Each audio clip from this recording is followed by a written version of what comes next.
Have you ever wondered why France is on its fifth republic? Most countries just have one, right? Well, France's journey with republics is a wild ride of revolutions, empires, and wars. Let's dive into this historical roller coaster. It all starts in 1792 with the French Revolution. The monarchy is out, and the First Republic is in.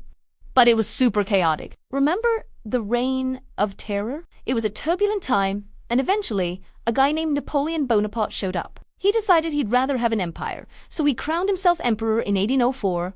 Bye-bye First Republic. After Napoleon's defeat and a brief return of the monarchy, the French people got fed up again. The Revolution of 1848 kicks off, and boom, the Second Republic is born. They elect a president. And who wins? Napoleon's nephew, Louis-Napoleon. History kind of repeats itself, because just 3 years later, in 1851, he pulls a coup, dissolves the republic, and a year later, declares himself Emperor Napoleon III. So much for the Second Republic. Fast forward to 1870. Napoleon III gets captured in a war against Prussia. With the emperor gone, the French declare a new Republista, Third Republic. Now, this one was a keeper. It lasted for 70 years, surviving World War I and seeing the construction of the Eiffel Tower.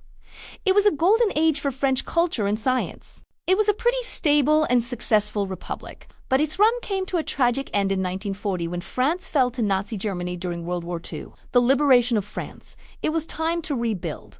In 1946, they established the Fourth Republic, but it had some serious design flaws. The parliament had way too much power, making the government really unstable. Prime ministers came and went faster than you can say croissant. The country was plagued by political gridlock. The final nail in the coffin was the crisis in Algeria, which was then a French colony fighting for independence. The political instability made it impossible to handle the situation effectively. By 1958, France was on the brink of civil war. The military in Algeria staged a coup, and the whole system was about to collapse. In this moment of crisis, the nation turned to one man, Charles de Gaulle, the famous World War II hero. He agreed to come back to power, but on one condition: he gets to write a new constitution. This new constitution created the Fifth Republic, the one France has today. It established a much stronger presidency to avoid the political chaos of the past. And that's how France ended up with 5 republics, a story of constant struggle for liberty, stability, and national identity. It's a fascinating look at how a nation can reinvent itself time and time again. What do you think? Is the Fifth Republic here to stay? Let me know in the comments below. Thanks for watching, and don't forget to like and subscribe for more history breakdowns. See you next time.